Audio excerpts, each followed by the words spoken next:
sore Bu. Kami dari kelompok 2 kita bakal menjelaskan Central Bank presentasi kita tentang Bank Indonesia.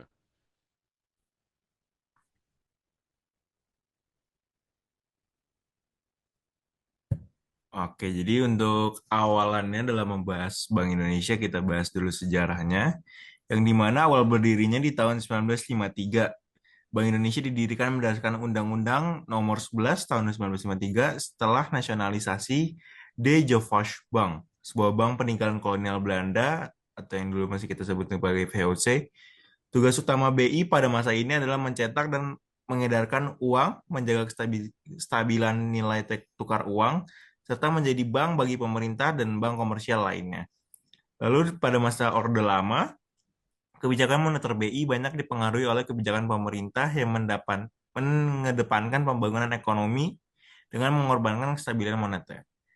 Pada Orde Baru di 1968 dikeluarkannya Undang-Undang Nomor 13 Tahun 1968 tentang Bank Sentral yang memperkuat peran BI sebagai bank sentral yang mengatur wewenang serta tugas-tugasnya.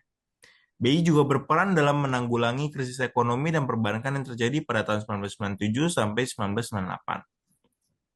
Lalu yang terakhir adalah reformasi dan independensi. 1999 dikeluarkanlah Undang-Undang Nomor 23 Tahun 1999 tentang Bank Indonesia yang memberikan independensi kepada BI dalam melaksanakan tugasnya tanpa campur tangan pemerintah. Di tahun 2004 diberlakukannya Undang-Undang Nomor 3 Tahun 2004 yang memperkuat peran BI dalam menjaga kestabilitas moneter serta sistem pembayaran. Lalu pada tahun 2011 dikeluarkannya Undang-Undang Nomor 21 Tahun 2011 tentang Otoritas Jasa Keuangan.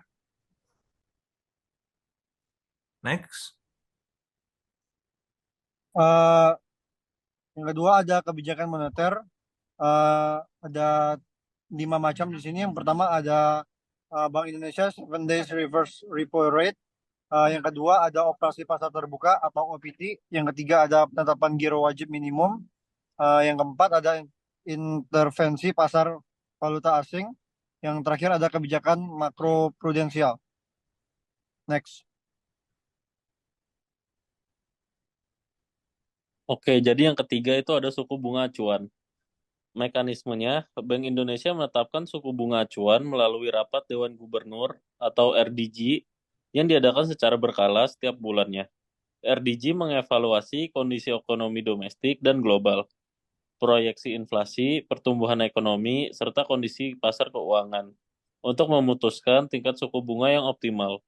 Update Rapat Dewan Gubernur atau RDG Bank Indonesia pada 23 sampai 24 April 2024 memutuskan untuk menaikkan BI rate sebesar 25 BPS menjadi 6,25% suku bunga deposit facility sebesar 25 BPS menjadi 5,50% dan suku bunga lending facility sebesar 25 BPS menjadi 7,00%.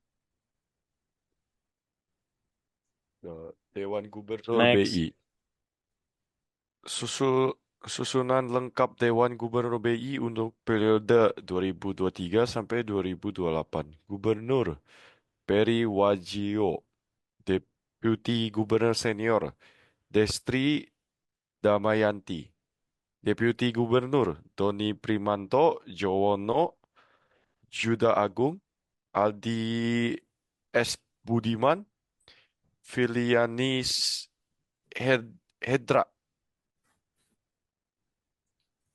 Oke, yang terakhir adalah keindependensian dari Bank Indonesia.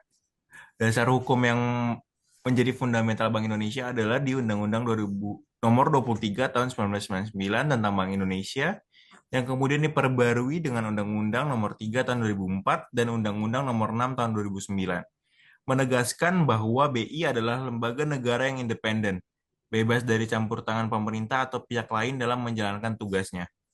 Tujuannya adalah yang pertama, sebagai stabilitas moneter, memungkinkan BI menetapkan kebijakan moneter yang efektif untuk mencapai dan memelihara kestabilan nilai rupiah. Lalu yang kedua adalah stabilitas sistem keuangan. BI dapat mengambil keputusan yang objektif untuk menjaga stabilitas sistem keuangan tanpa tekanan politik ataupun ekonomi eksternal. Lalu yang terakhir adalah kredibilitas. Keindependensian meningkatkan kredibilitas kebijakan moneter BI di mata pasar dan publik yang penting untuk efektivitas kebijakan tersebut.